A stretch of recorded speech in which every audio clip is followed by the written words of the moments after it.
Meal planning is one of the best ways that you can manage resources as a homemaker, but the task can be quite tedious when you're doing it week after week after week. So today I want to share with you my secret for making this easy and painless.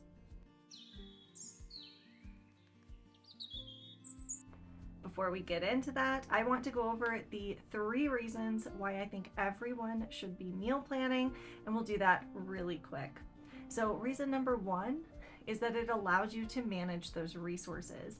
When you go into the grocery store, you're going in with a plan, you're going in with a list, and you're going to be a lot less likely to make those impulse purchases that can very quickly add to your budget.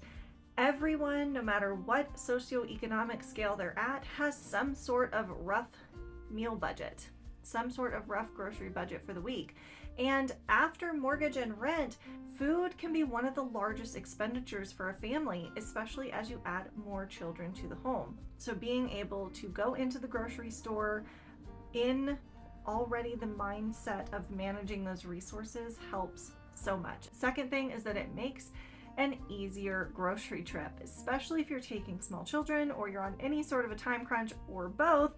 You know that grocery shopping can be quite stressful. So going in with your meal plan ready and your list based on your meal plan means that you can zip around the store much more efficiently.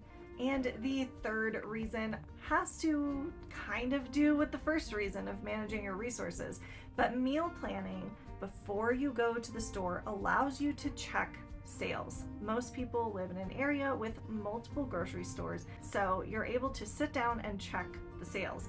And you can plan your meals around that. So if one store is running a really good deal on, say, chicken breasts, you can look and make all of your meals based on, okay, we're gonna have 2 meals with chicken breasts this week because those happen to be on sale.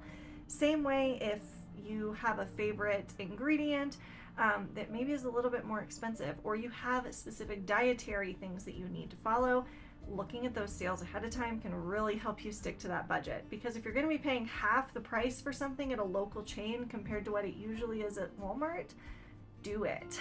And now, for my number 1 tip for doing meal planning easily and efficiently, and that is a recipe binder. This is my ride or die. And here's the reason why. I used to go onto Pinterest and Google and pin all of my recipes to like a weekly meal plan board. And I realized that I was spending a ton of time on my phone doing that because I would then get notifications. I would switch over into another app, then I would go back to Pinterest, and then I would be looking through tons of recipes instead of just picking stuff quickly and getting the task over with so that I could go shopping and come home and prep things. Like, there's a lot that you do to manage getting all your meals in for the week. You don't need to make the planning process super long by doing it on a distracting platform. And printed paper and a binder is not a distracting platform. So let me show you how my binder is set up. So I have dividers in my binder, and I have party and appetizer foods, breads, breakfast, sides, main dishes, soups and stews, cakes, desserts, cookies, and sauces, and miscellaneous. Now, my main courses, which are lunches and dinners, I have that subdivided into the type of protein in the meal. So I have this divided into chicken, pork and beef, seafood, and vegetarian.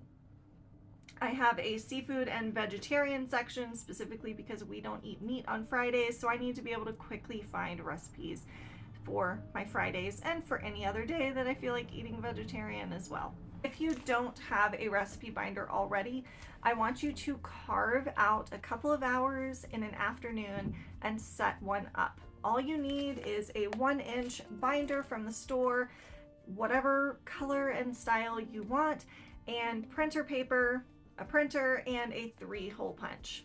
You can also get the page dividers like I have in here. And then you're just going to start printing out your recipes.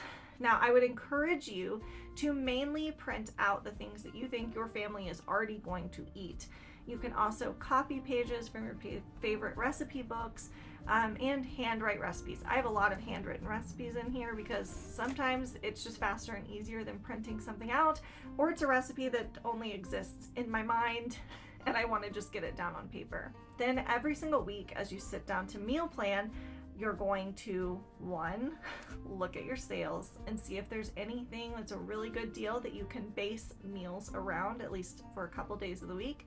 You're going to check your pantry and see what you already have, check your deep freeze if you have one, see if there's anything that needs to be used, and then you're going to take that information, open your meal binder, and pick your meals really quickly. Write a list for anything that you need off of those recipes, and then head to the store. Usually I will try to split this into 2 days, so I will meal plan one day and then I will go shopping another day of the week. I don't always manage that. Sometimes I'm sitting down and meal planning right before we go to the store, and that's fine. Sometimes life comes at you fast. Now, an added bonus to having a meal binder like this is that one day my kids aren't going to be under my roof anymore. And when they go off and start their own families, I am going to copy the meal binder for them so that they have something to start their meal planning with their families. And maybe it's just the sentimental side of me that my youngest is about to turn 5, my oldest is 12. It like makes me teary-eyed just thinking about being able to pass on something that is part of their growing up and to like give them a piece of that to take with them. I will begin to share a lot of my recipes here on YouTube. I've been creating for several years over on TikTok, and I have amassed a lot of recipe videos there. So some of those I will just import over here as shorts, and then I will probably do some compilation videos where I'm going over some of my favorite recipes and kind of the basics of how to get a repertoire of recipes that you can fall back on. Part of that has to do with the recipe binder, and part of that just has to do with experience and cooking a lot. So tell me in the comments if there's any recipes that you would really like to see, and if you have a recipe binder yourself or you're going to start one after seeing this. Happy homemaking.